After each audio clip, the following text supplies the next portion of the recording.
Welcome to the podcast, formerly known as Another Podcast. I am Coleman. This is my friend Luke here. Yep, hi. We have something very special for you all today. We have a special guest, a good friend of ours, Zach. Hello. Yeah, this is only our third or fourth guest star host? Yes. What kind of a guest are you? I was asked to be here by Coleman, so I said, yeah, sure, I'm happy to be. Okay. All right. I'd happily swing by. We'll make you a guest host then. Yeah. Hopefully I'll remember that as we go on here. Yeah. So, yeah. No, actually, this is our first guest of any kind here, so big milestone. Give him a round of applause. Yeah, all you guys clap while we just kind of sit here awkwardly in silence for a minute. Now, okay, so one of the things I think we're going to make a thing here is I have kind of this competitive little thing that we've got to do, and it's called So You Think You Know Something About Star Wars, Harry Potter, Lord of the Rings and stuff. Okay. So the first and most important question is, do you think you know something about Star Wars, Harry Potter, Lord of the Rings and stuff? In fact, I do, yes. I'm a very big Star Wars fan, the original trilogy. I like the prequels, but the original trilogy is kind of where it's at. All right. Well, we have our first winner. He knows something about it. Yeah. All right. All right. Let's go on with. What's your favorite Lord of the Rings character? Oh, okay. Ooh, honestly, there's a whole bunch of them for a lot of different reasons. Yeah, that's a really hard question. What are you doing giving him such a hard question? No, man, that's actually a really fun question. So, I would probably say Smaug. Like, Really? oh, yeah. Oh, that's cool. I think we'll go to Star Wars right off that as a comparison thing. Kind of like Boba Fett. You didn't get a whole heck of a lot of Smaug, really, No. when you were in The Hobbit. But you got enough to where you were like, wow, this guy's crazy. This guy's awesome. A lot of grandiosity, a lot of ego. He took over the mountain and everything else. Yeah. But there was so much more I wanted to see. Like, he started huge. And then it just ended huge. And it was, Yeah. I was like, And I wanted the- more of that character. That's how I feel about it. It's kind of like with Boba Fett. One of the things that I remember, not well, but I do remember that's really special about sort of reading The Hobbit as opposed to just watching it is that it instilled in you a sense of Smaug having a pretty powerful charisma. Like, Bilbo was giving things away not even meaning to. And, that also speaks, I guess, to Smaug's intellect, He wasn't just a big dumb lizard. No, I mean, it's a dragon. I mean, historically, if you go to most of any text, I mean, dragons were always, like, incredibly intelligent, as well as this giant, terrifying creature. But their What a wonderful combination, But their intelligence is kind of part of that being terrifying, I think. Yeah. They, like you said, Bilbo was just revealing information, and he didn't necessarily mean to do so. And, yeah. Well, that reminds me to tell you, you said you had a Lord of the Rings joke you had to say, yes, speaking of Lord of the I have Rings. an incredible Lord of the Rings joke. So, it goes like this here. What would they have called Will Smith in the First Age? I don't know. The Fresh Prince of Beleriand. You weren't supposed to laugh. But okay. And I've been sitting on that one for a long time. Okay, another question. Favorite starfighter? Ooh. I mean... Maybe that's actually a hard question. I don't know. Not for you, though. No, not for me. For you, it's super easy. Quick draw, that one. I was kind of always excited for, like, the X-Wing and the TIE Fighter. I mean, Okay. the X-Wing, it's just this big, iconic part of Star Wars history and lore, you know what I mean? TIE Fighters were awesome because they were more agile, but they didn't have the equipment. They had a bomber or they had an actual fighter, but they were specialized one way or the other. Yeah. I'm probably going to go ahead and do the filthy casual thing and say the X-Wing. I That's really do all right. like them. That's all right. T65 or T70? No. I I would assume T-65 because that's the right era. I mean, let's not even get into the sequels here, but yeah, no, I try not to. Yeah, exactly. I don't know, from the very beginning I was a Deep Tracks guy. I was like, you know, if you could pick out those extra fighters and just wonder like, oh, what is that one? I mean, we've seen that one a bunch of times, but this here little thing flying around in the background in Return of the Jedi, like, what is that? Oh yeah. Like the A-wing and the B-wing have always been like the top two for me. The B-wing edges out the A-wing a little bit, even though it's really kind of, I mean, I don't know. Everything about the A-wing is actually probably a lot better. But no, the A-wing. Showing my ignorance here. Was that the one that they used on Hoth to fight the AT-ATs? No, that was a, what was it? It was some sort of speeder. Yeah, they called it. Yeah, I can't remember. I feel so bad now. The snow speeder is what they're usually calling the one on Hoth. Yeah, it's not really a snow speeder because they use it in all different atmospheric environments. But anyway, that's getting beside the point. The A-wing would be most easily remembered as the fighter that like kind of got shot out of the air and smashed right into the bridge of the Super Star Destroyer. Okay. Yeah. Okay. So I actually do.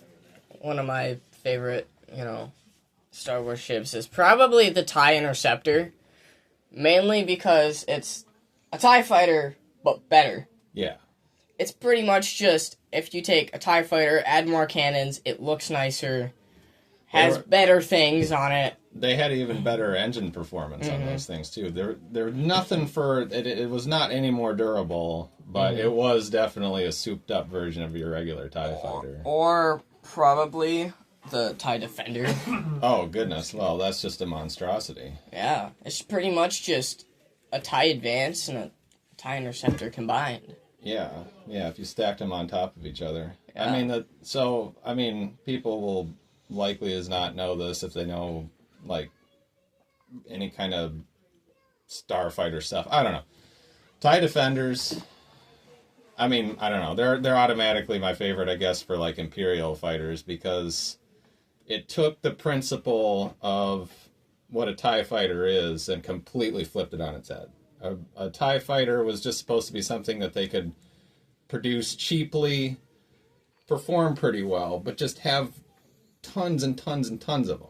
Yeah, right? TIE fighter is something you get swarmed with, Right. not. But yeah, they don't have any, they don't have any defenses. There's no shields. There's not even any life support. You've got like the enclosed spacesuit that the pilot wears. And No that's torpedoes. No torpedoes. No secondary weapons of any kind. No hyperspace. TIE Defender's got all that stuff. And they a have lot of it. hyperspace capacity? Huh? They have hyperspace capacity? Oh, yeah. So, I mean, like... They weren't stranded if they got away from the group. Yeah. Basically, a TIE Defender is like the Imperials going completely the other direction, being like, how much money can we possibly invest in a single starfighter, and what kind of performance results can we get That's out of not a TIE Advance. Right. Because... Yeah, it is. I mean, I'm sure they were even more expensive than a TIE Advance. Yeah. Well, the TIE Advance, if you watch Episode 4, we've talked about this before, you only see one in Episode 4, and Darth Vader never flies a Digby. Yeah, it just kind of gave up on it. The TIE Advance is also known as Darth Vader's TIE Fighter. Yeah. But, I think they had more than just one in Episode 6 flying around at some point. No. They didn't. I believe in Return of the Jedi, all you actually ever see are TIE Fighters and TIE Interceptors. Maybe I'm just going crazy, but I could be wrong. I thought I saw a few in there. I'm just going by what I remember. But, like, this is one of the things that's really actually incredible about Return of the Jedi when you think about it, is, like, for the time, having that number of vehicles all flying around each other, like, It's that would hard. have been... Yeah, it's all studio I models. was Yeah. going to say, for practical effects and everything else, it was actually a feat of engineering for them to accomplish it all. Yeah. I mean, all that green screening, all the different relative scales going on at the same time. Because, like, you got to figure that the Starfighter models are nowhere near actually to scale with like the capital ship models, Yeah. but they have to look like it. Right.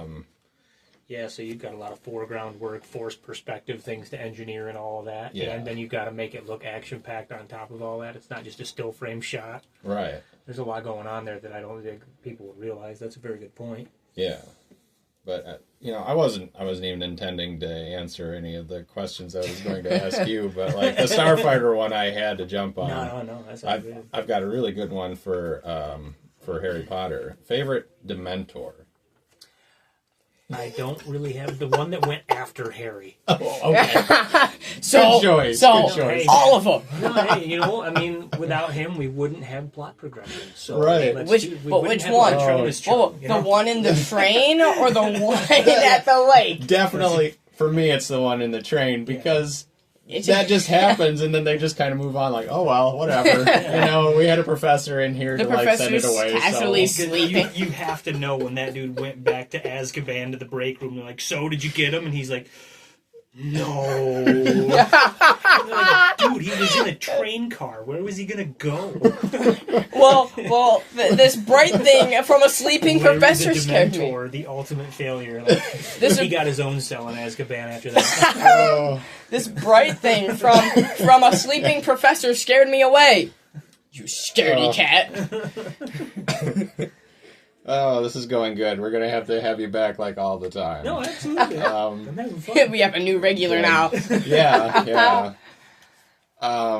But I don't have any more questions. So now what? I don't know. Actually, I have Oh, a okay. question for you guys. Okay. Star Wars based question. Did you ever happen to notice, and you'd have to watch episode 4 and 5, you'd have to watch New Hope and Empire, Okay. in the Mos Eisley Cantina, did you ever notice the decorations and stuff that were like comprising the set piece, that a lot of the stuff in there were like the heads of the IG-88 droid? Really? Huh. Yeah, like... Oh I no, don't this have is my one of the phone on ones me. that flew right over. I didn't ever notice that. You'd think that would stand out in retrospect, if nothing else, because Honestly, they were painted like dull mechanical colors with sand and things like that. It'd be hard to notice it. And one of my buddies said something, because we were watching it one week and we were kids. We were watching Empire, and everybody loves, the scene on the Death Star where you've got all the bounty hunters like Bosk and Boba Fett and IG-88 and all these other guys out there. yeah. My buddy was like staring hard at the TV. I'll never forget it. And I was like, "Are you okay, dude? You look like you're having a stroke, man." And he's like, I know that from somewhere. And I was like, what are you talking about? So I have to be honest with you. I didn't even catch this. My buddy Oh, okay. did. Oh, yeah. He's like, I know that from somewhere. And then he like pulled the VHS out and threw in, New Hope, and got into the spot where Obi-Wan's, escorting Luke through Mos Eisley, and they get into the cantina and the whole fight thing happens. But he's like, right there, and he points it out. And it's like part of the set pieces. Like, it's just like several of them. They're like little IG-88 heads that like later on they would turn into a character. So maybe, I guess they just like, okay, we made these cool sci-fi, coffee machines. Let's just have that as the head of a bounty hunter. How about it? Artificially intelligent assassin droid, yes. Who wouldn't want to be served coffee out of that? I don't He know. walks up to you. Want a coffee? Yeah, no, I was always curious about that because I know I never noticed it. My buddy did, and I had no idea how he caught it. My favorite thing to have noticed in the original movie that I don't know how I didn't notice it in retrospect. It's like you're just gonna see it every time. There's one scene, I think it's the scene where the stormtroopers they've finally got through the bypassed locked door that had the droids. Yeah. So one of those guys, the door didn't go up quite far enough to prevent him from running right into the door, getting held up. I don't understand how I missed it. Like, how do you not notice that one of the stormtroopers keeps walking while the other one is still stuck back at the door trying to figure out what happened? Hangs it on there. Yeah, I remember that. Again, I never noticed that either. My friend Tristan caught that one. We were watching. I was back in the 90s, so it was they did the remasters. They put them out in the theater, and then they came out with the remastered trilogy on VHS and all that. Yeah, see, He pointed that out. He started laughing. I was like, dude, they're walking down a hallway. What are you laughing at? And he's like, hold on. And he rewinds it. And you just see the door. Like you said, it comes up and one trooper clears the doorway. And the other one's like, boom, hangs his head out. Which tells you that they couldn't see jack squat out of those things because he would have, because it hit him like right in the eye line, so like you couldn't see for squatting those costumes. I mean, Luke Skywalker does say when he puts it on, you can't see anything out of these. That's a good point. Yeah. Leia points out, aren't you a little short for a stormtrooper? You should have been like, well, at least I can fit under the doors. I don't know. But you mentioning when they came out with the special edition. This was something that I did think about it in anticipation of you being here. Is like what an incredible advantage you and I have over this kid here. I've watched both of them though. No, not that. Oh. But when they had the special edition version come out, there was a theatrical re-release everywhere. So we've seen all the movies in the theater, presumably. I know I have. Yeah, I mean, even before then, in my household, you were not allowed to like Star Trek. Really? Yeah. Oh, okay. We'll have to talk about Star Trek one of these times around here. Yeah, you're going to crush me on that one, brother. No, it was just like my brothers were, like, none of them were nerds about Star Wars like I was growing up, but they were like, Star Trek's for dorks. And I was like... It is, too. But, so, like, I grew up watching Star Wars, like, you'd record it when it came on TV, and you'd have a VHS copy that looked like absolute garbage, but it was your copy, and you'd watch that, and... Yeah, then in like the mid to late 90s, they did the special edition where they put the CGI on a couple of different scenes or here and there. Yeah. And they re-released everything and put it in theater, and that was actually, like you said, is a pretty awesome experience. Oh, it was really great. Speaking of this... I already knew the VHSs well enough to be picking out the differences and like... Speaking of that, for differences, did you ever notice that in the original ones, in Episode 6... Darth Vader, when they pull his helmet off, he has these black, bushy eyebrows right there. And then the newer one comes out, and they decided to take the bushy eyebrows off, because... I knew immediately when you brought up the differences that was what you were going to say. This is the most important one. It changed everything. Well, I mean, I know you don't, but did you ever watch Robot Chicken? I've seen a few that people showed me because they were like, oh, this is about Star Wars, they'll love it. I've got like at least 2 of the Star Wars specials on DVD that they did, but they made a joke about that where they had Anakin come back as Hayden Christensen's character at the end of Return of the Jedi. And like Yoda and Obi-Wan were, like sitting there, and like in the original special edition, they brought back the guy who actually played Anakin in the Darth Vader costume. Something or other. Correct. And then they had one where it was just like, Hayden Christensen pops up as the blue ghost. And he's like, oh, hey, cool, I'm young again. Yeah. And Obi-Wan was like, you special edition motherfucker. Oh, yeah. Well, that kind of almost brings back... what was it, last week? I don't know what week it was. Maybe this episode hasn't even aired yet. No, never mind. Sorry, the scheduling things is too confusing for me. There's, we were talking about the theory that old Ben had Alzheimer's. Lay this one out. It explains all the inconsistencies between the original movies and the prequels. It's like episode Revenge of the Fifth. If you want to listen to it, it's hilarious. Yeah. Well, the funny thing about, it almost makes it funnier that Anakin gets to be a younger ghost all of a sudden, is that if you subscribe to the theory that, all the inconsistencies between the prequels and the originals are explained by old Ben having Alzheimer's, then actually as a ghost he continued to have Alzheimer's. And that's why he insisted that Yoda was the one that trained him. No chance there was just any writer's block that had to be forced through there. Of course not. Okay. George Lucas definitely had Qui-Gon in mind from the beginning. It's just like, oh, well, Ben won't remember him. Yeah. Yeah, okay. I just want to make sure. You know, He's specific. There's the theory of this. There's the theory of that. George Lucas specifically wrote it. So Obi-Wan. We won't address the possible flaws of St. George. Gotcha. Right. Oh dear.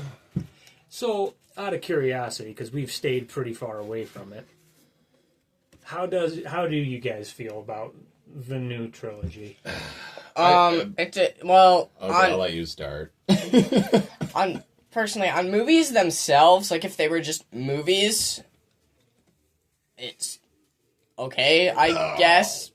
But as soon as you say they're Star Wars, it's just no. Yeah. We can classify them as movies. That's about it. So, okay, my opinion is I felt like they could have done okay with The Force Awakens. I really had very, very few qualms with that movie, even though it was the just best out of a the very three. obvious lift of everything you would have wanted from the original movie carried over and just done again. Yes, it was I think it was an homage to a new movie, for sure. And so, I mean, you know, there's pluses and minuses to that. I think they had room to maneuver, and then they just, like, decided that they were going to drop every proverbial ball in the very next movie, which, you know, they didn't, like, the planning of everything was inherently flawed from the get-go because, you know, you get J.J. Abrams to do the first one in the trilogy, right? Then you're going to hand it off to some other guy. And then, you know, hypothetically, they would have handed it off even to a third guy. So it's like nobody has any kind of cohesive idea of what they were even going to do with, like, an overall story going forward. And the fact of that... yeah, you're fine. I don't know.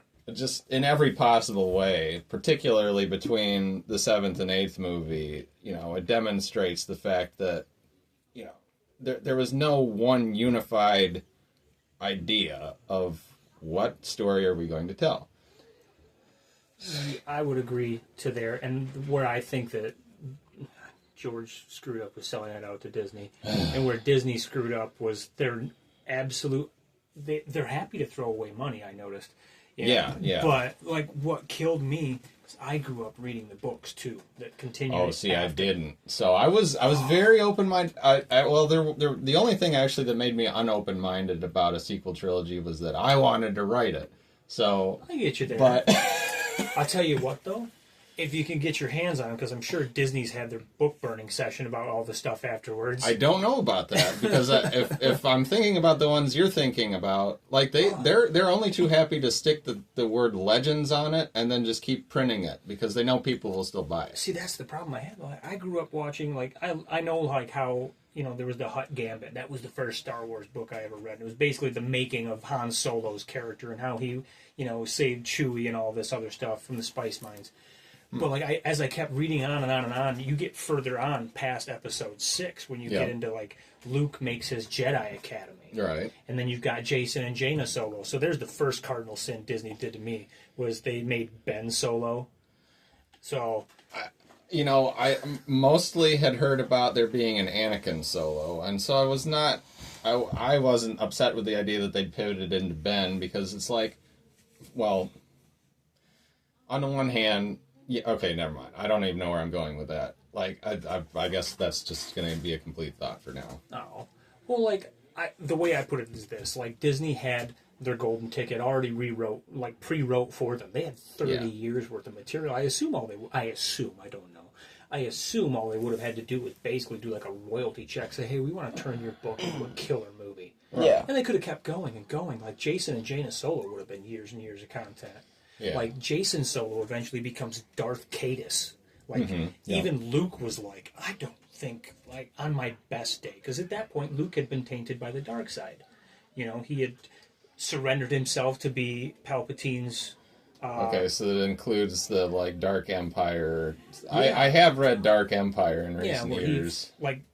I guess at one point, Mara Jade was a character that Palpatine, when his clone had come back, was sent her to go after Luke, and eventually they got married and all this. Well, Luke was tainted by the dark side when he submitted himself to be Palpatine's apprentice to keep an eye on him. So he had that, and he had his own son. But like Luke Skywalker was one of the most like if not the most powerful character. Period. Like, he was unbelievable with all the Jedi arts that he learned and the techniques and the secret stuff that he found. Yeah. With Obi-Wan lying to him. Yes. Left and right. I mean, yeah. For having a teacher with Alzheimer's, I mean, that's pretty darn good. Yeah. I mean, even if he didn't have Alzheimer's, like, he did lie to him just repeatedly. Like, yeah. Oh, he's the guy that killed your dad. That's all. Yeah, no, I just thought, like, with all the stuff that they had laid out for him, like the criminal syndicates that wound up establishing a really good foothold on Coruscant and everything else. Yeah. Like, there was at least 10 years worth of material in there. And they just didn't use it. They just wrote it off. It crushed my soul a little bit. I was just very angry. So by the time the second of the new trilogy come out, I was like, I watched all those movies in theaters because, for one, I got into Star Wars and those started to come out, and those were going to be the only shot I had to watching Star Wars in theaters. Right. And as I watched Rogue One. That wasn't bad. It's not a bad movie. No, Rogue One almost made it all worth it. I liked the movie. Really loved Rogue One enduringly. And I'm not going to talk about all the reasons why I don't like it, because we've already talked about it in a previous episode. But you'll probably hear it at some point. Yeah. But I watched that one in theaters, and then I never watched Force Awakens in theaters, sadly. Oh, you missed the only one. Yeah, I missed that one, and then I watched Rogue One, the Solo movie, 8 and 9 in theaters, because it was the only shot I had to watch Rogue Star One Wars. Was the only one that you got to see that was any good. That's a bummer. Yeah, that's how they word that in Game of Thrones. You poor winter child, you sweet summer child. Yeah. No, you were born in the dark ages of Star Wars. That's unfortunate. I will confess, and maybe I've already done this. We have so many episodes that I often forget. There are things that, if it had been up to me, I would have probably salvaged even from The Last Jedi. I really didn't mind the tragedy of the idea that Luke had this, like, total just loss of faith. I think that was something they could have worked with wonderfully if he'd actually truly become involved in the resolution of the movie instead of just, like, phoning it in from across the galaxy in some kind of extremely bizarre and unprecedented little force trick thing that actually allowed him to, like, hand things off to people, and there was absolutely no way that you could have, like... See, I think part of great film is that you know, if you're going to have a big surprise, you always hang that on at least some amount of clues that it's possible that what you're seeing is about to happen, you know. Right, yeah. And they didn't do that. No, and they do that with horror movies sometimes, unfortunately, too. Like, when they're trying to leave some mystery in there for you to make you guess, like, oh, did he, did they, is this going to? Right. And there's clues in there, but yeah, like, once in a blue moon, you'll see a horror movie where they're just like, surprise, and you're like, no, that's dumb. Yeah, right. Exactly. And to be fair, I never saw the last of the Star Wars. Like, I'm not even talking about that one. I'm talking about episode 8. It's not helpful that it's called The Last Jedi because it sort of artificially then makes it sound like it's the last movie in the series. Oh, it's not. What was because I never saw the last two. I saw The Force Awakens, and then, like, after the stuff that I heard, I was like, oh. Oh, okay. So, yeah, so The Last Force Jedi goes back to sleep? Is that episode 9? Sure. The Force went back to sleep pretty well in episode 8. I don't know. Like, The Force... So I'm sorry, I didn't realize that you hadn't even seen that one at all. No, I feel bad because I just couldn't bring myself to watch the last one. I walked out in the middle of episode 8. Wow, we're going on a half hour now. I'm sorry. Yeah, no, it's okay. This is it doesn't even feel like it. Yeah, like, I don't know. So, yeah, Luke Skywalker just sort of ends up appearing as a Force hologram of himself. Oh. And it's just so... It's as hollow as he was. I don't know. There's just nothing really fun about that for some reason. And Kylo Ren... new Force power! Kylo Ren, runs up to him and tries to kill him, and finally, he's just like, you're done. And then he dies from a heart attack, pretty much. Oh, because... yeah. That's the best part, is that even though he didn't participate in the actual battle, it still killed him to exert the effort to project himself halfway across the galaxy, which rendered the fact that he wasn't actually there completely pointless. Yeah. Is this kind of like the Indiana Jones Raiders of the Lost Ark thing? Like, it would have happened if Indiana Jones wasn't there to begin with? Probably. You know, like the Nazis would have got the Ark and they would have opened it and they all would have died anyways. Right. So, yeah, I don't know. There's so many layers of, like, how the end of that movie didn't work. I think that Luke probably provided a valid distraction, but there's no reason that he couldn't have provided a much more, like, satisfactory from a narrative standpoint distraction by actually being there. Because it claimed his life either way. So yeah. Well, maybe even Disney saw it coming that, like, people wouldn't accept the fact that this guy beat Luke Skywalker. I guess you're right. There was probably no way to make it seem fun that Kylo Ren killed him. Well, they didn't even have to kill him off as part of the thing, though. I think he was on his little island the entire time, and in my various musings of how they could have done it better, I honestly would have liked it if, like, so the thing was, for one thing, they shouldn't have killed Snoke off, because everything sort of hinged on, you always have to have the bad guy that's purely evil, so that the Darth Vader type villain, which obviously was Kylo Ren, can turn good at the end of the movie, but you're still confronting somebody. You know what I mean? Yeah. Like, and they tried to do that, but they messed it up and brought back the Emperor Palpatine. Yeah. Okay. Yeah. And their excuse was he was a clone of the Emperor. He's somehow returned. Yeah. Well, that's what they did in the actual books, the continuation. Right, so... Like, the Crimson Guard actually got a hold of his DNA somehow after he flew through the reactor, and they cloned him. Well, okay, so...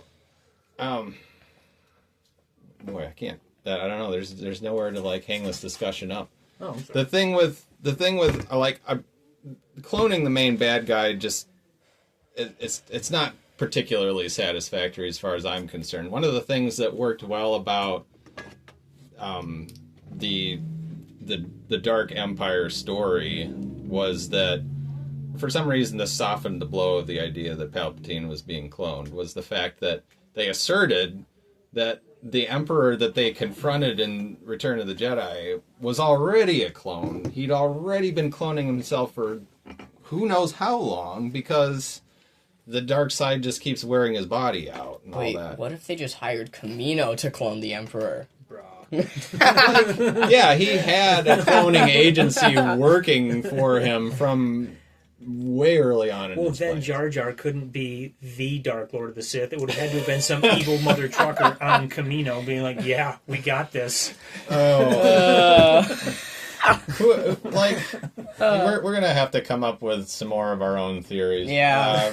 Jar Jar being the Dark Lord, it's a great theory. Darth Jar Jar. It's a wonderful theory, but we need a different one. Yeah. Our own. It's just maybe a funny one to laugh R2D2 at. is the real Dark Lord. I don't know. C-3PO. Oh my. Yes. Almost certainly. Well, I honestly think this is getting to a wrap. We're going to have to stop. We're gonna have to stop.